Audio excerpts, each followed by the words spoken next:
Bonsoir chers téléspectateurs et bienvenue à votre émission hebdomadaire Plein Feu.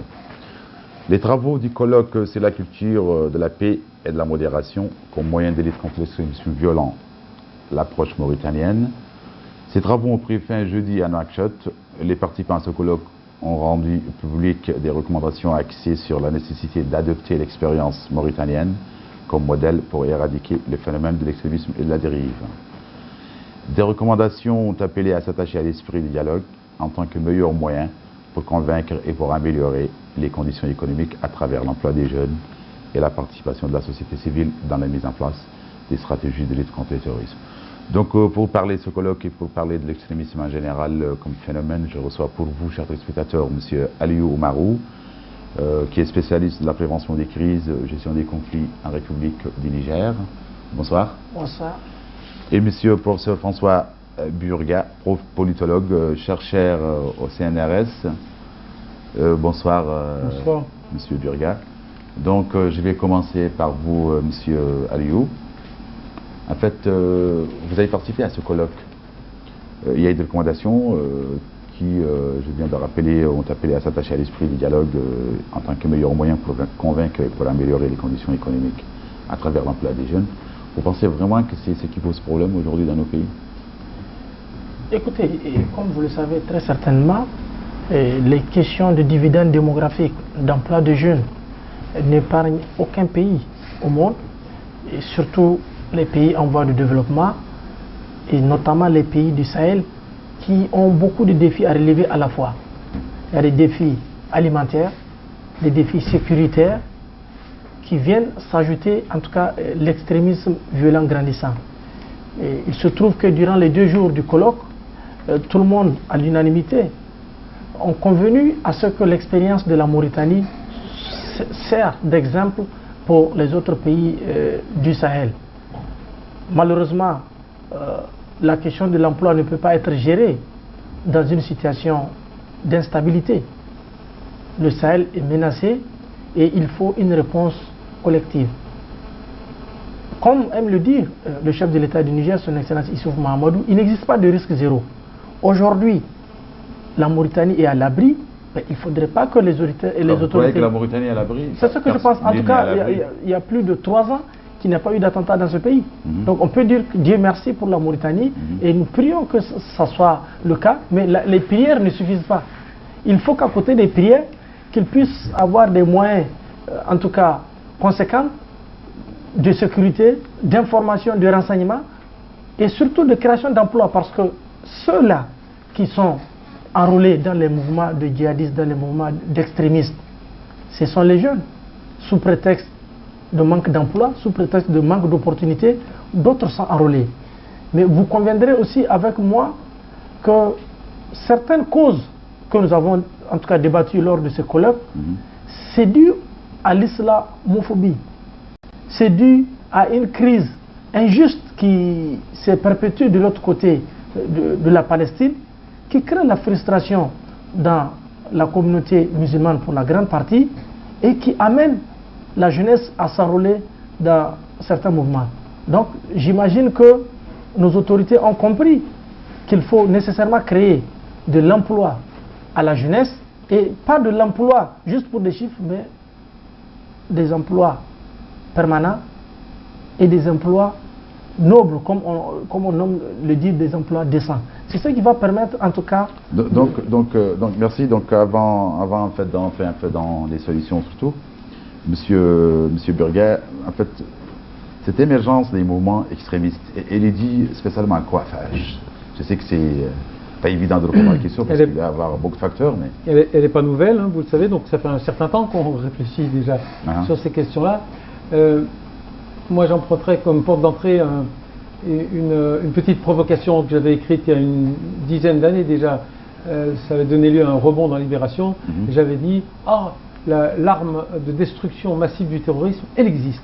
Elle existe, elle a été inventée, mais il se trouve que personne ne veut l'utiliser parce qu'elle coûte trop cher. Et même personne ne veut dire son nom, tellement ça leur fait mal de prononcer un mot pareil, ça coûte très très cher. Et j'ai dit, l'arme de destruction massive du terrorisme, c'est un gros mot horrible, c'est le mot partage. C'est le mot partage. Alors on peut décliner ça, c'est le mot partage, bien sûr, des ressources économiques au premier sens du terme, mais on peut dire aussi partage de la Palestine dans des conditions moins contradictoires, moins unilatérales. C'est le partage au sens la fin de l'unilatéralisme, la fin du maniement du hard power par un côté, c'est la fin du déséquilibre dans la distribution des ressources. Alors on peut promener cette notion-là dans tous les secteurs de la société, à l'échelon local et à l'échelon international, et on va toujours en revenir à la même conclusion.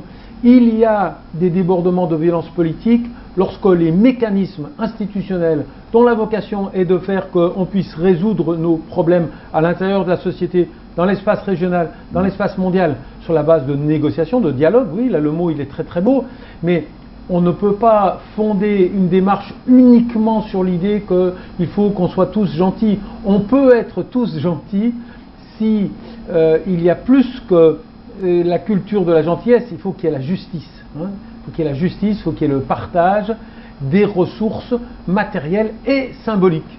Alors on pourra y revenir, mais le partage des ressources symboliques, ça veut dire, vous avez dit islamophobie, ben moi je dis, oui, il faudrait qu'en Europe, les musulmans aient le droit de parler aux heures de grande écoute, et pas seulement dans des petits ghettos associatifs. Il faut que chacun puisse, avec sa sensibilité propre, participer au vivre ensemble. Et vous avez commencé à évoquer cette idée.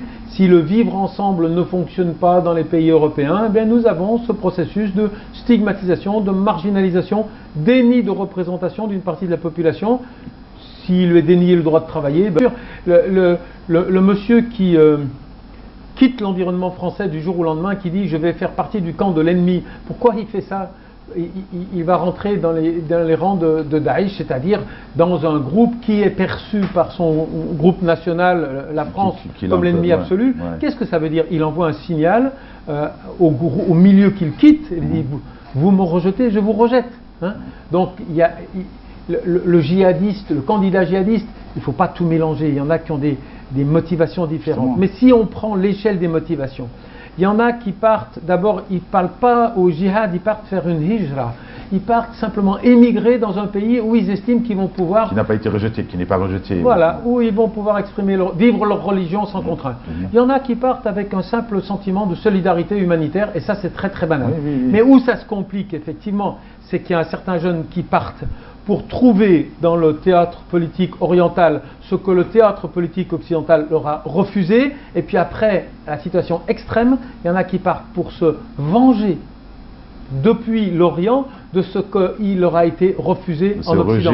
Et donc, oui, l'islamophobie, malheureusement, je pense, est bien au cœur, en tout cas, quand on regarde ça du point de vue occidental, elle est bien au cœur du dispositif qui fabrique des gens qui vont estimer que pour faire bouger le monde, il n'y a plus que l'arme de la violence. Bon, je suis rejeté, donc je vais me battre ailleurs pour pouvoir vous montrer que...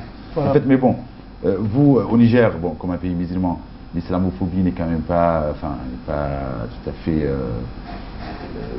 vécu au Niger, parce que c'est un pays à majorité musulmane. Un pays à 99% musulman, donc, mais malheureusement, certains jeunes sont tentés. Vous savez que nous sommes situés au cœur des problèmes, avec une crise libyenne que j'allais interpréter en service après-vente non assuré par l'OTAN.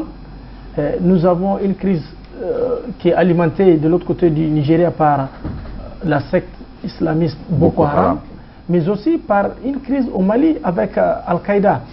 Du coup, nous nous retrouvons au milieu de ces pays en situation difficile.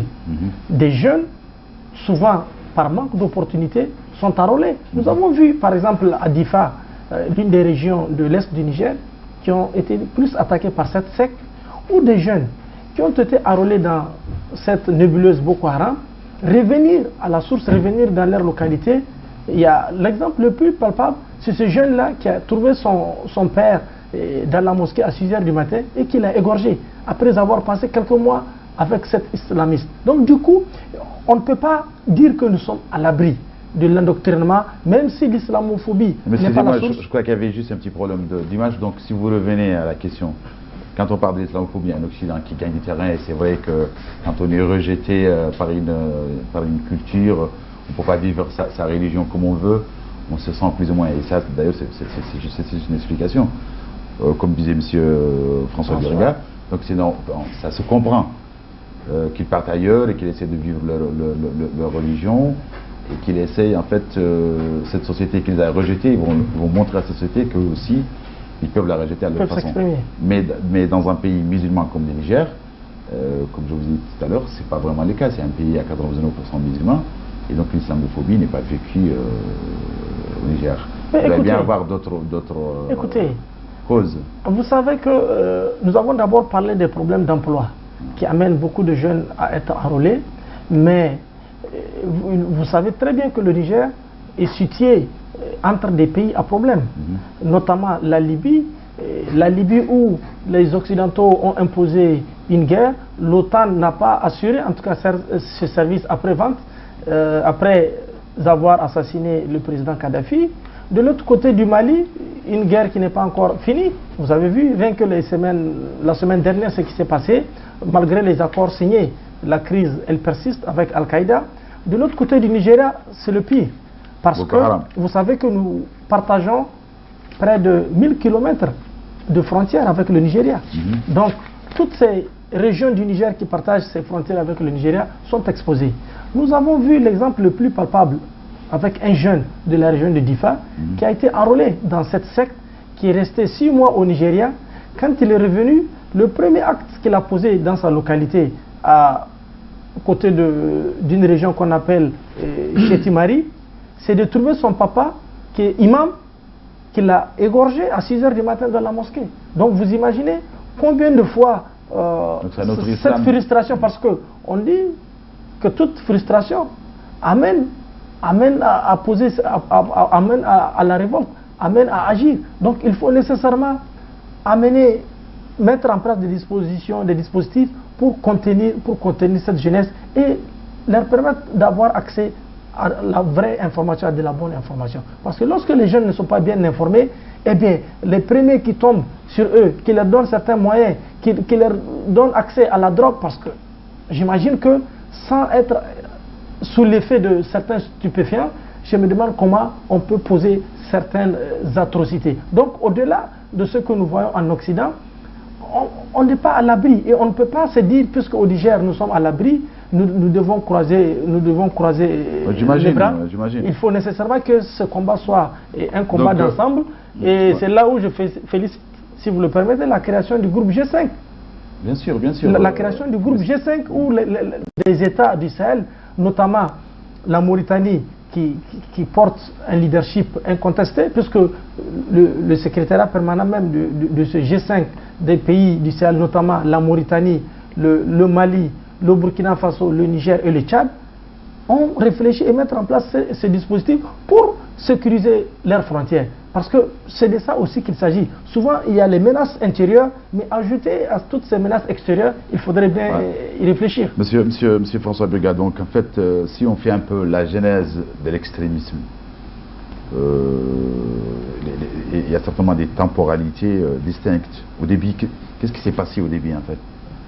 Alors attendez, jusqu'à quel moment de l'histoire va-t-on remonter on essaie de remonter un peu vite fait. Dans le contexte de l'histoire contemporaine, où est-ce qu'on est actuellement? On est dans une période où les sociétés de la région, alors je connais moins bien les sociétés du sud de la Mauritanie, mais on va parler disons du monde arabe. Oui, du monde arabe, ouais. On va dire que dans le monde arabe, les sociétés sont sorties d'une phase noire qui était la phase coloniale où les institutions politiques étaient maniées directement de la main de l'étranger, dans une phase paradoxale où il y a eu une réappropriation nationaliste, mais au prix d'un autoritarisme qui a été le dénominateur commun de tous les régimes après la période coloniale. J'aime beaucoup l'expression qui résume un petit peu la situation. Les sociétés dans cette région du monde sont en train de se réconcilier avec leurs institutions politiques. C'est-à-dire qu'elles sont en train de fabriquer des institutions qui vont devenir fonctionnelles. Ça n'était pas le cas, ni en Algérie, enfin on ne va pas énumérer. Tous les pays, au Yémen et en Arabie Saoudite, tous les pays de la région.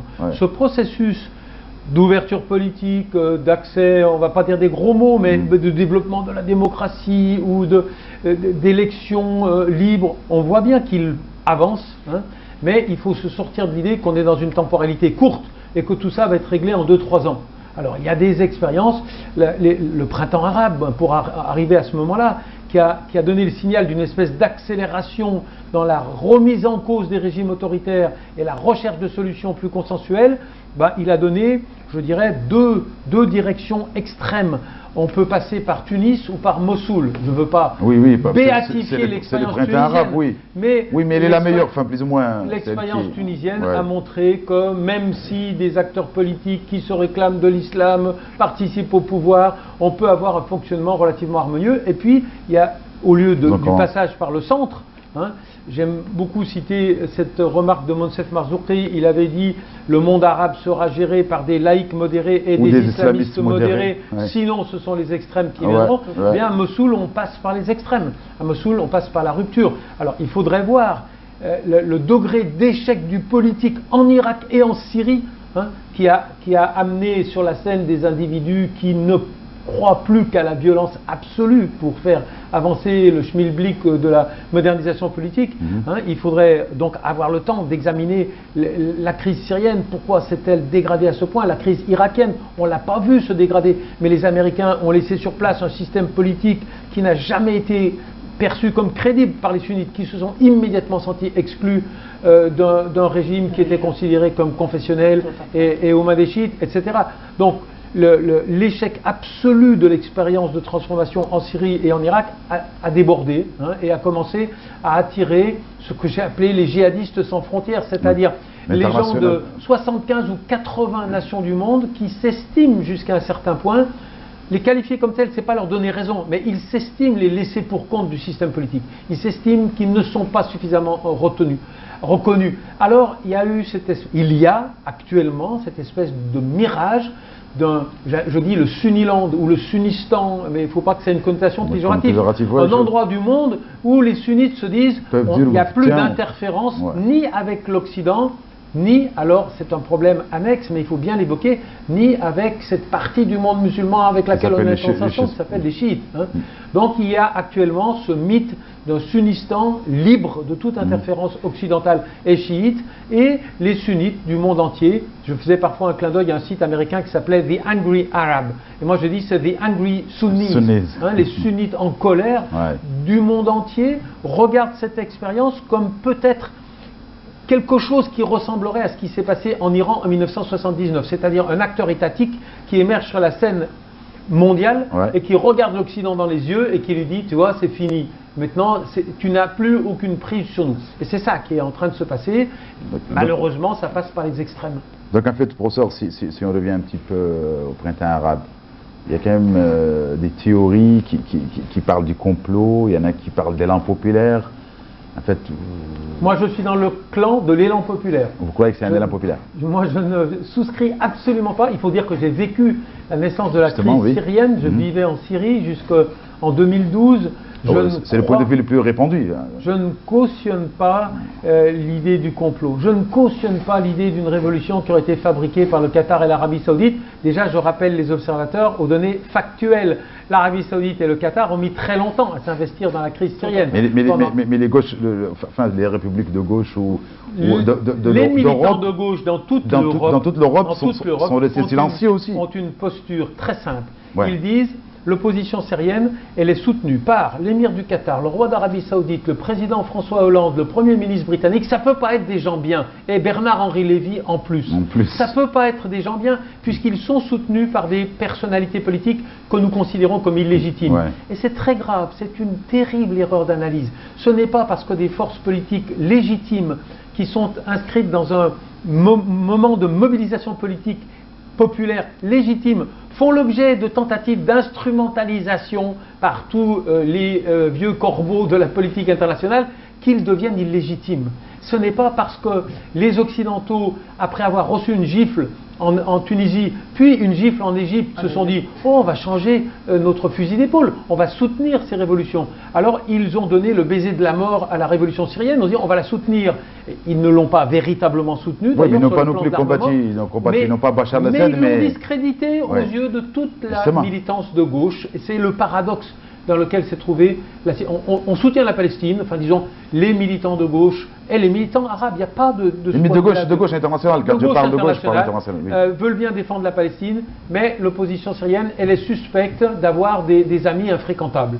Et ça, c'est un paradoxe. Je pense qu'il faut le dénoncer. Aujourd'hui, entre l'armée et les milices du titulaire du pouvoir qui est Bachar al-Assad, la violence, est-ce que c'est Bachar ou ce sont les djihadistes de son opposition, ou est-ce que c'est la révolution syrienne? Les gens de gauche dans le monde sont quand même plus ou moins perdus. Oui, mais il faudrait qu'ils prennent leur calculette et qu'ils regardent combien le régime tue et combien l'État islamique tue. C'est de 1 à 100. Il faut être sérieux. Le régime, vous allez voir dans quelques semaines, va sortir en France un ouvrage qui va donner les tenants et les aboutissants de ce rapport César, d'un médecin militaire syrien qui a filmé, qui a photographié, qui a 55 000 photos de 11 000 corps de gens qui ont été tués dans l'univers carcéral syrien, dans la seule région de Damas, au cours des 2 premières années du conflit. C'est ce genre de chiffres. Le régime, tous les jours, la semaine dernière, a tué jusqu'à 110 personnes dans un seul bombardement. Et ce n'est pas du tout le rythme avec lequel se produisent les horreurs de cette composante radicale, inacceptable à ce titre, qu'est l'État islamique. Donc, M. Oumarou, en fait, le monde arabe, là on parle du monde arabe, mais c'est à peu près la même chose en Afrique. Il faut savoir que les régimes, quand même, en Afrique, ou l'immense majorité des régimes en Afrique, poussent les gens à une radicalisation. Et ça, selon beaucoup de politologues et d'intellectuels africains. Écoutez, je pense que le problème africain est encore pire, puisque beaucoup de régimes souffrent d'illégitimité, justement, ce qui pousse à tout ce qui s'ensuit. Mais d'autre part, ce que nous ne comprenons pas, c'est comment ces armées irrégulières, ces mouvements terroristes sont alimentés. Vous trouverez dans certains pays, c'était le cas au Mali, où les mouvements djihadistes ont repoussé jusqu'à l'entrée de Bamako les forces régulières. Il faut qu'on se pose les questions. Non, mais il y a quand même une cause entre les milliers de jeunes qui meurent noyés, d'immigrés qui meurent noyés. C'est l'injustice. Excusez-moi, justement, ça veut dire des milliers de jeunes qui meurent noyés, immigrés qui meurent noyés pour aller en Europe, ou d'autres qui sont en train de flirter avec Boko Haram et toutes les organisations terroristes qui sont exilées dans le Sahel. Il y a quand même un problème. Un problème sérieux. Justement. Un problème sérieux auquel il faut trouver une solution sérieuse. Mais dans ces solutions, lors de ce colloque qui vient de s'achever, les gens ont beaucoup prôné le dialogue. Mais moi je pense qu'au-delà du dialogue, il faut nécessairement que nos pays, en tout cas du sud du Sahara, et les pays africains d'une manière générale, soient réarmés. Imaginez à une époque donnée, l'armée nigériane, avec le Comog, était l'une des armées les plus puissantes. Aujourd'hui, on se rend compte que cette armée est affaiblie et qu'une secte comme Boko Haram arrive même à repousser ces armées. Oui, mais ça veut dire qu'il y a un problème. On se rappelle de l'armée malienne avec Ansardine. Un problème de corruption, justement. Un problème de complicité même de certains régimes. Au Nigeria, jusqu'à un moment, les gens se disaient qu'il y a une complicité de l'État. Donc il faudrait que c'est un problème économique. Un problème économique. Spécifiquement économique. Pour la grande part, c'est vraiment un problème économique, un problème de manque d'opportunités. Tous ces gens-là qui meurent en essayant d'aller de l'autre côté, ben, c'est parce que, quelque part, ils n'ont pas d'opportunité. Quand vous prenez ces gens-là qui essayent de traverser, ce n'est pas des jeunes analphabètes. Vous allez trouver des médecins, vous allez trouver des ingénieurs qui essaient d'y aller. Ça veut dire que, quelque part, c'est des jeunes qui ont de la matière, mais qui n'ont pas trouvé de réponse dans leur pays respectif. Ces réponses, ils partent les chercher ailleurs. Mais s'ils n'ont pas de solution, ils sont récupérables par ces mouvements extrémistes, par ces mouvements qui n'ont que la terreur comme moyen d'expression pour les récupérer. Et c'est ce qu'il faut éviter. C'est-à-dire que les États africains, en tout cas, n'auront pas d'excuses en les laissant partir. On n'aura pas d'excuses en ne pas cherchant, en tout cas, des solutions durables. Parce qu'il ne s'agit pas de régler les questions par le cas par cas, mais il s'agira de trouver en tout cas des solutions durables. Donc, M. Burguin, en fait, si on parle des musulmans d'Europe, enfin, spécialement des musulmans de France, mais comme étant un exemple des musulmans d'Europe en général, est-ce qu'il y en a qui disent qu'en fait, les citoyens musulmans de France, par exemple, ou de confession musulmane, sont souvent rattachés à des pays plus ou moins étrangers. Quand on parle de la France, on parle souvent de l'Algérie ou du Maroc. Il n'y a pas vraiment des musulmans de France au vrai sens du mot. Est-ce que c'est vraiment... Ouh, vaste problème. Ouais, Prenons-le par un bout déjà.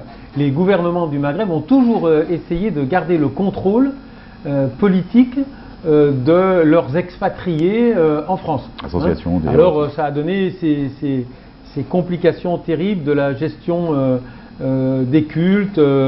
La mosquée de Paris, c'est l'Algérie, etc.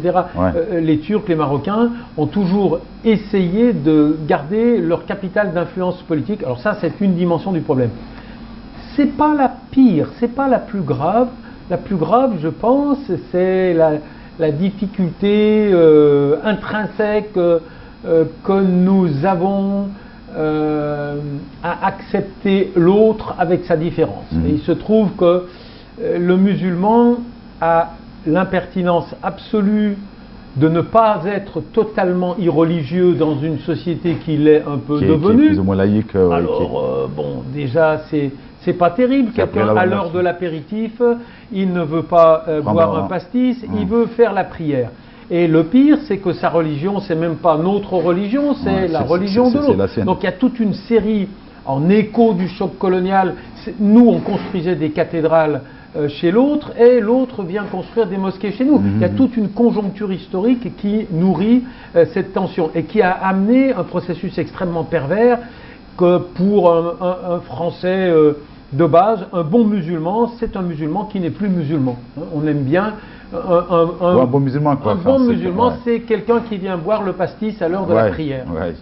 Et donc, il y a déjà ce problème d'admettre la réalité que le choc colonial a produit une France nouvelle dans laquelle il y aura forcément un compartiment de la société qui a une relation à la religion qui n'est pas exactement celle de la majorité. Et tout ça se met en place très très difficilement. Donc un Français, même né en France, même avec des parents qui sont nés en France, reste quand même plus ou moins pour la majorité. Vous avez vu le problème du voile. Ouais, du voile par exemple. Le problème du voile, c'est un symptôme, c'est un révélateur. On a et ça c'est très français par contre, parce que les Britanniques, dans leur relation coloniale, ils se sont trouvés un jour en situation de dire est-ce qu'un type avec un turban et une barbe peut devenir un policier de la reine? Et ils ont cherché et ils ont répondu oui. Nous avons répondu non. C'est-à-dire que nous n'acceptons pas l'idée, nous ne voulons pas seulement la soi-disant valeur de la laïcité, nous voulons l'expression vestimentaire et symbolique soit exactement la même. Et donc il y a une tension beaucoup plus forte entre les musulmans français et la République française que ça n'est le cas au Royaume-Uni par exemple. On peut prendre le problème d'une autre façon, mais moi je disais méchamment, si c'est Londres qui a eu les Jeux Olympiques et pas Paris, parce que Londres était capable de promouvoir une image de la diversité où on voyait des femmes avec un hijab. Dans la communication publique de la ville de Paris, on voyait une baguette et un camembert, mais on ne pouvait pas imaginer qu'on allait... Alors il y a cette dimension-là qui est très française, donc c'est vrai, attention, pour les gens qui ne connaissent pas la France, les musulmans ne sont pas martyrisés, d'accord, mais il ne faut pas nier qu'il y a un bug. Il y a l'intégration, quoi, ce qu'on appelle l'intégration politique au sens le plus large. Ils ont du mal à s'intégrer. Un problème sérieux en France, c'est que les autorités ont créé des musulmans de toutes pièces qui parlent au nom des musulmans. Ça c'est de l'hypocrisie pure et dure. C'est-à-dire que c'est des gens, machin, imam, machin, créés par l'autorité. On peut le nommer, par l'autorité. Qui, s'il y a des débats sur les chaînes de plateau, c'est lui qui parler au nom des musulmans. C'est souvent des mecs qui ne vont jamais les vendredis à la mosquée, mais c'est eux qui répondent. Donc du coup, cette instrumentalisation même de mais être la musulman, religion, ce n'est pas aller vendredi à la mosquée. Entre griffes, mais être musulman aussi. Quand on appelle un juif pour parler à la télé, il ne représente pas les juifs, un catholique non plus. Ce n'est pas aussi prendre de l'alcool pendant les heures de la prière. Le bon musulman, il est bon, le mauvais musulman, il ne l'est pas. Ça n'existe pas de mauvais musulman en fait. Ce que je voulais dire, c'est que par rapport à cette question. C'est une question qu'on entend souvent, monsieur Gars, parce que j'aimerais bien que vous. Oui, quand on dit bon et mauvais. Quand on dit bon et mauvais musulman.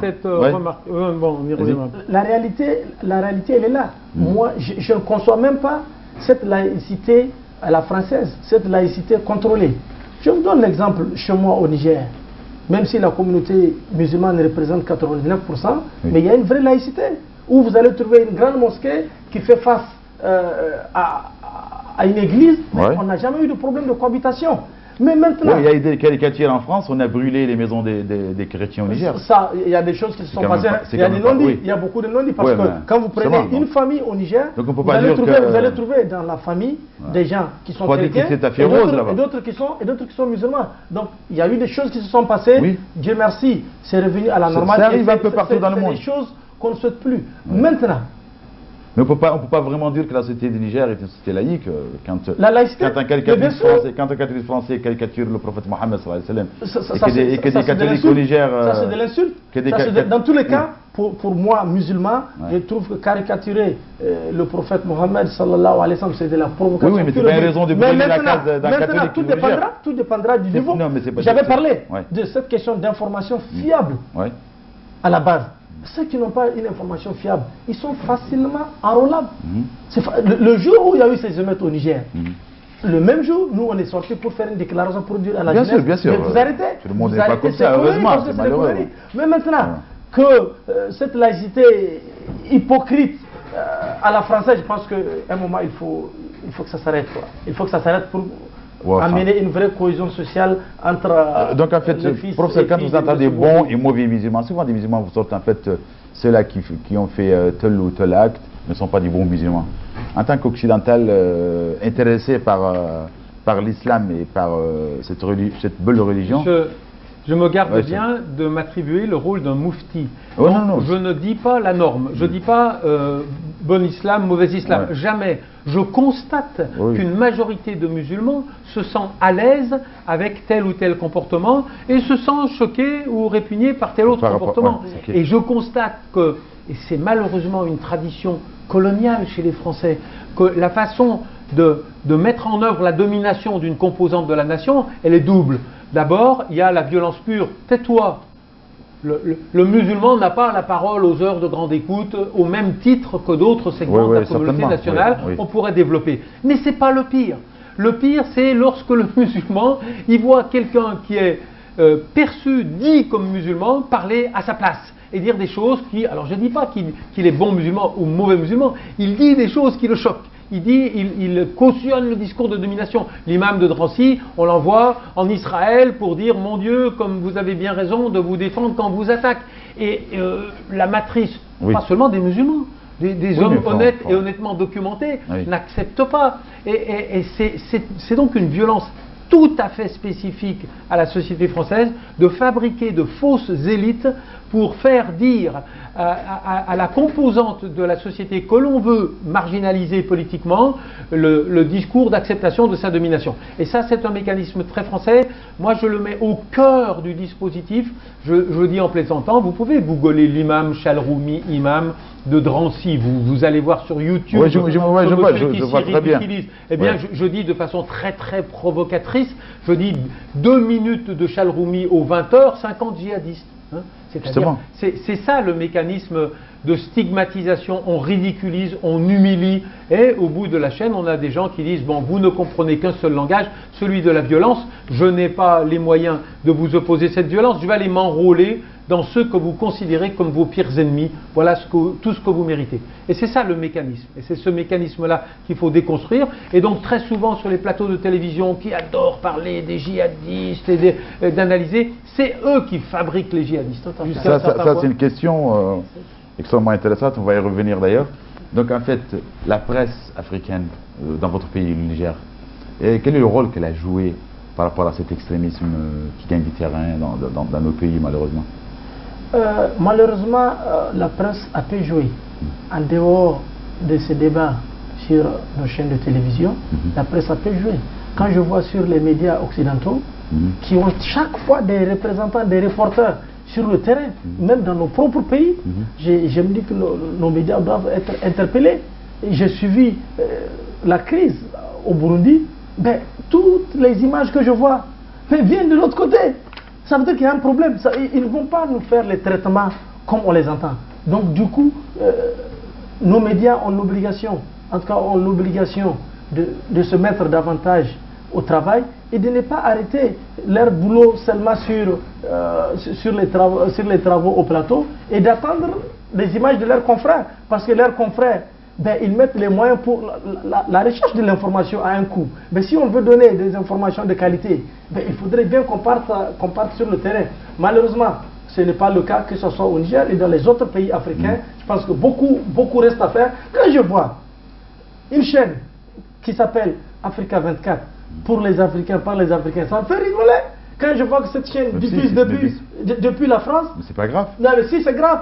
C'est grave parce que Africa numéro 1, jusqu'à un moment, était une chaîne extraordinaire. Mais il faudrait que nos autorités africaines puissent aider des vraies chaînes en Afrique. Pourquoi Africa 24 n'est pas en Mauritanie? Ça me fera plus plaisir de voir cette chaîne implantée ici en Nouakchott que ça reste en France. Merci, c'est un appel à nos journalistes d'Africa 24, merci. Donc en fait, M. Burga, donc, le traitement médiatique de cette question d'extrémisme est souvent passionnel en Occident. Qu'est-ce que vous en pensez? Oui, il est passionnel et il est unilatéral et il aggrave le traitement médiatique. J'ai cité à plusieurs reprises le témoignage de la situation que l'on vit. Encore une fois, elle n'est pas nouvelle. Lorsqu'il y a eu la guerre civile en Algérie, il y avait dans le cœur et dans les tripes des jeunes Algériens vivant en France la même tension entre ce qu'ils voyaient à la télévision et ce qu'ils savaient.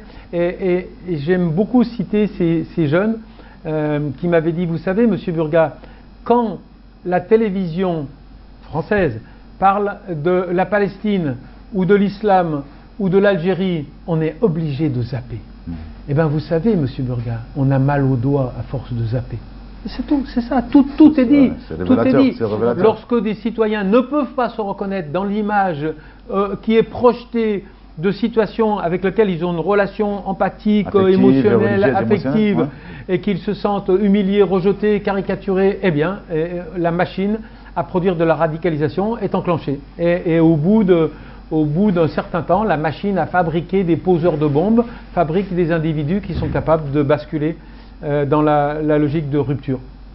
Donc en fait, en Afrique, vous croyez que les jeunes Africains ont commencé vraiment à remettre en question, douter et prendre conscience. Enfin, mais carrément. Je vais vous donner l'exemple palpable de moi-même.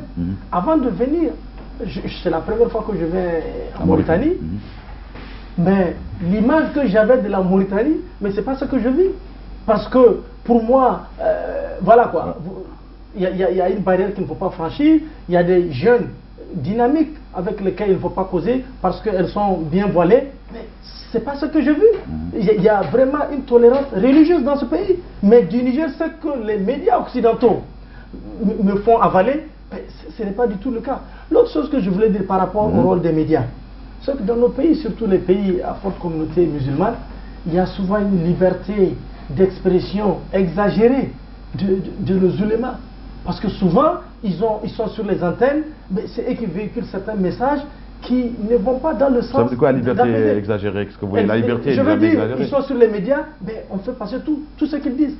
Or, je pense qu'il faut qu'il y ait une vraie régulation pour ne pas donner une porte ouverte à l'extrémisme. Parce qu'il faut prêcher, c'est bien, mais il ne faut pas exagérer. Et dans nos pays, malheureusement, à forte communauté musulmane. Ce que vous insinuez là, ça veut dire qu'il y a une lecture de l'islam qui est assez spéciale dans nos pays. Tout à fait. Et c'est ce que je croyais d'ailleurs en venant ici en Mauritanie. Mais j'ai vu que vraiment l'islam est très modéré et il y a une liberté, en tout cas, de pratiquer de sa façon la religion. Donc là, on va revenir un petit peu au printemps arabe, mais on va parler de la Syrie, du Yémen, ces pays-là.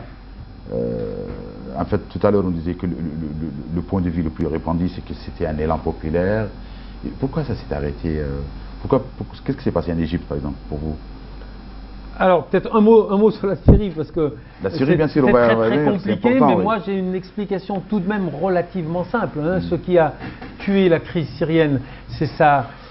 D'abord, l'habileté machiavélique avec laquelle le chef de l'État a divisé le front de ses opposants sur une base confessionnelle.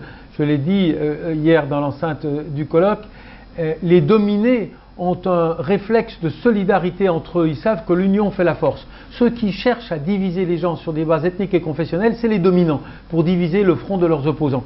Alors, le régime est parvenu à diviser la société ou à faire croire que c'était une révolte seulement sunnite et qu'elle était seulement radicale. Et comme c'est beaucoup plus facile de mettre le feu que de l'éteindre, il est jusqu'à un certain point parvenu à ses fins. Mais ce qui fait dévier complètement la crise syrienne de son cours logique, c'est son internationalisation asymétrique. C'est-à-dire qu'il y a deux camps, il y a ceux qui soutiennent l'opposition et ceux qui soutiennent le régime. Ceux qui soutiennent le régime vont faire leur boulot sérieusement et avec efficacité et en se concentrant sur l'essentiel, le maintien de la suprématie militaire, d'accord ? Et ceux qui soutiennent l'opposition, eh ben, ils ont des agendas très différents, ils s'entendent absolument pas entre eux, ils ont à la fois, ils veulent soutenir et ils ont peur de ceux qui veulent soutenir. Et il va y avoir une incohérence absolue de la stratégie de l'opposition. Et l'intervention décisive étrangère, c'est l'intervention de l'Iran. C'est l'Iran qui, en 2012, fait basculer cette crise, parce que l'Iran est un peu parano, parce que l'Iran ne veut pas se sentir isolé dans ce contexte régional. Et il va, pas seulement avec des paroles, pas seulement avec des armes lourdes, avec des hommes sur le terrain, par Hezbollah interposé, ou même directement, faire basculer complètement le rapport de force et permettre à un régime qui est déchu, qui est rejeté par la majorité de la population, de survivre. Il va le mettre en perfusion. Le soutien iranien a été décisif. Oui. Il a été décisif. Oui, à mon sens, oui. C'est ce qui fait basculer la crise. Alors en Égypte, bon, le cas de figure est différent. Mais justement, parce que le maréchal Sissi... D'abord, en Égypte, je dirais que c'est le terrain d'une lamentable contre-performance de la diplomatie européenne. Nous avons laissé faire, nous avons cautionné, nous avons peut-être même facilité. Il y a ces images intolérables à mes yeux de la baronne Ashton se congratulant, la représentante de la diplomatie européenne, se congratulant avec le maréchal Sissi. Ça, à mon avis, c'est un message terrible. C'est pour ça que je me suis élevé. Le représentant de l'Union européenne a dit nous comptons beaucoup sur l'éducation. Mais moi j'avais envie de dire, vous savez, l'éducation c'est l'émission de messages, mais il n'y a pas que le professeur ou il n'y a pas que l'imam dans la mosquée qui forme, qui éduque. Il y a aussi les grands acteurs politiques internationaux qui envoient des messages éducatifs. Et le message qu'a envoyé l'Union européenne en cautionnant l'interruption d'un processus électoral, et c'est la troisième fois, nous l'avons fait en Algérie, nous l'avons fait en Palestine, nous le refaisons en Égypte. À chaque fois que les frères musulmans gagnent des élections, chaque fois que la couleur du parti politique qui arrive en tête n'est pas... et donc ça c'est une catastrophe. Alors après on pourrait discuter pourquoi les frères musulmans ont cru qu'ils étaient au pouvoir, ils n'étaient pas au pouvoir, on leur a laissé quelques manettes, mais dans les bureaux, dans les tiroirs des bureaux de ministres, il n'y avait pas les instruments de commande. Mais en fait, par rapport à ce printemps arabe, si on prend le cas de la Libye, en fait, qui est quand même, qui n'arrive pas encore à surmonter tous les problèmes, la profonde différence qui existe entre la Libye, l'Égypte, la Tunisie. Qu'est-ce qui s'est passé? Qu'est-ce qui s'est passé en Tunisie? Pourquoi? D'abord, quelle est la différence entre la Libye et la Syrie?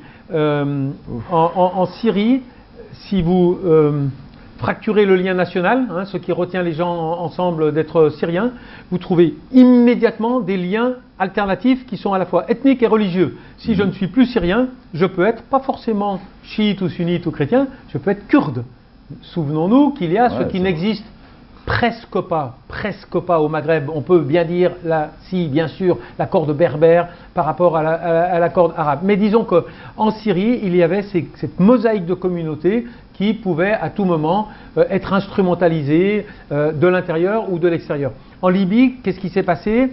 Le seul lien qui avait survécu aux 42 années de lessiveuse du pouvoir libyen, c'était le lien local, c'était les municipalités qui fonctionnaient un petit peu encore, et donc le pouvoir est descendu à l'échelon local, et nous avons maintenant des acteurs locaux qui se disputent le pouvoir entre eux, et le processus de reconstruction d'institutions est lent, il n'est pas désespéré, il y aura une porte de sortie, me semble-t-il, en Libye, mais il est effectivement extrêmement lent.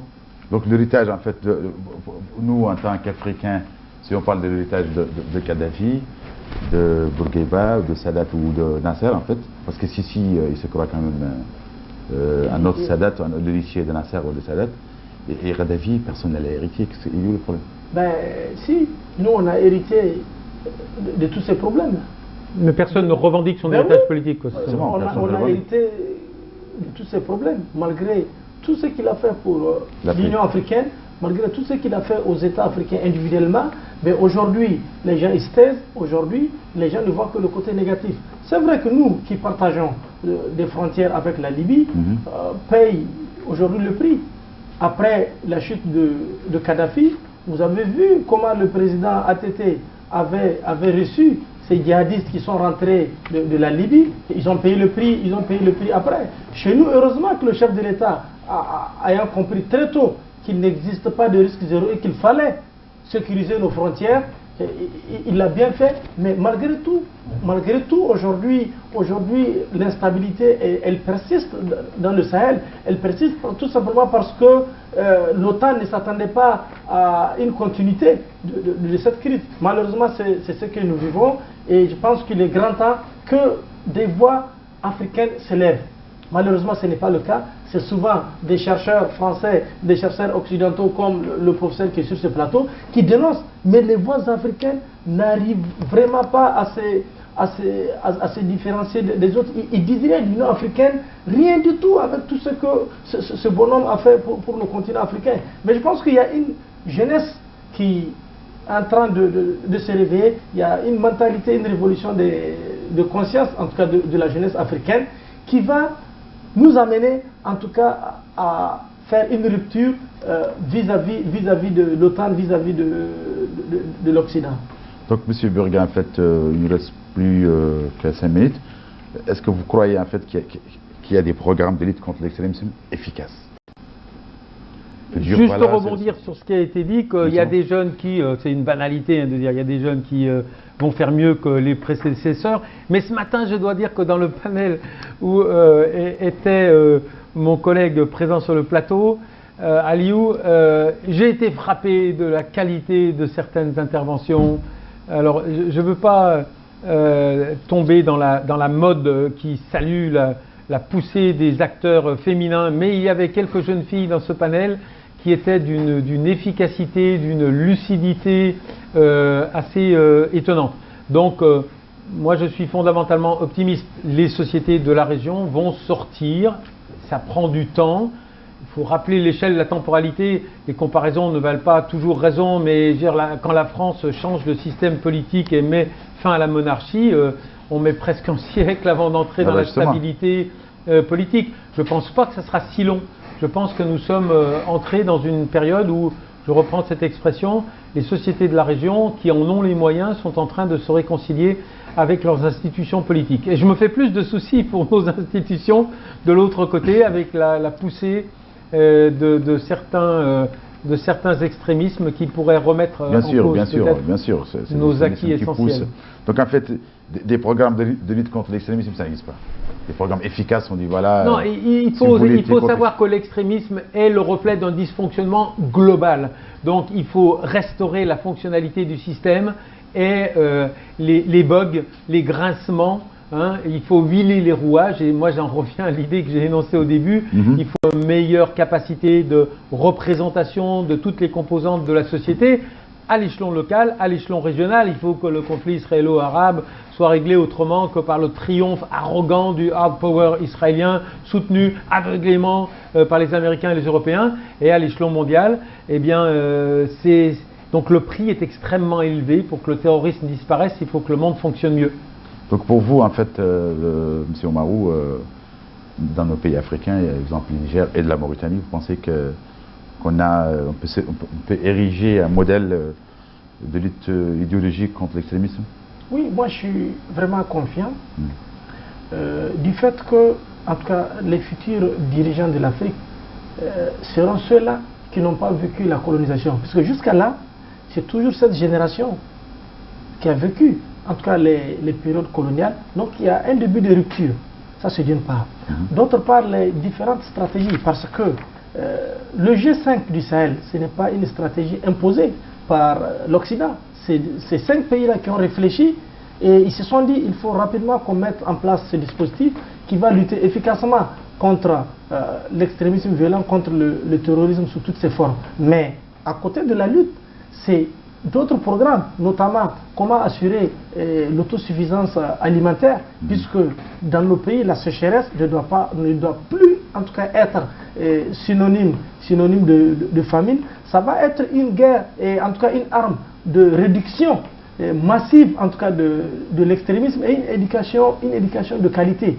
Parce que malheureusement, je le disais ce matin, lorsqu'on continue, en tout cas dans nos écoles, à nous enseigner l'histoire de l'Europe, l'histoire de l'Amérique, pour nous, ce n'est plus utile. Il faut qu'il y ait une adéquation entre l'offre et la demande, parce que l'un des problèmes majeurs aussi du chômage des jeunes, c'est parce que c'est des diplômes le plus souvent qui ouvrent en tout cas les portes au chômage. Et je pense qu'avec ces voix qui s'élèvent de plus en plus... C'est un peu le problème de tout le monde, même en Occident, c'est un peu le même problème. Avec ces voix qui s'élèvent, je pense que les choses vont véritablement changer. Ok, donc vous pouvez finir là, parce que je vais conclure avec M. le Président. Je pense que ces États africains se sont donnés comme moyen de mettre en place le G5, mais il faut aussi qu'ils se donnent les moyens de faire fonctionner cette institution.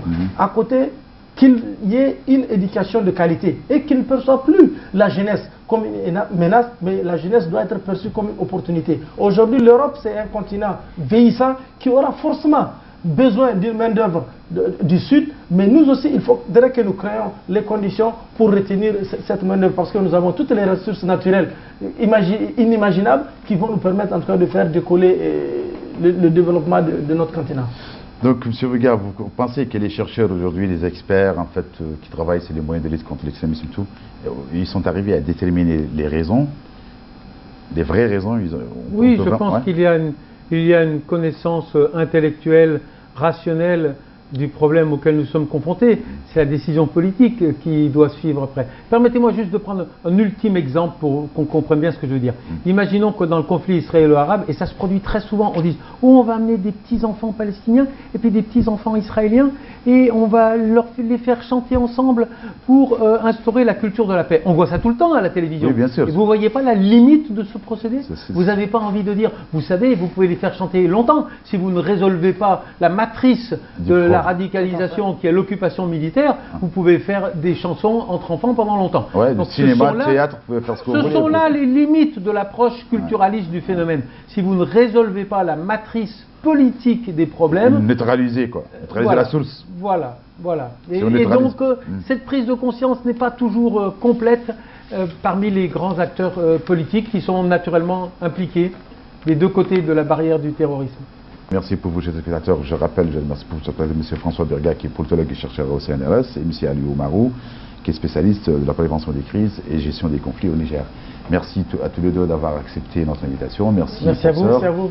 Merci, M. Marou. Quant à vous, chers spectateurs, je vous donne rendez-vous. Je remercie avant de conclure ceux qui vous ont permis, l'équipe technique qui vous a permis de suivre votre émission. Et moi, je vous donne rendez-vous la semaine prochaine, même chaîne, même heure. Au revoir, à très bientôt.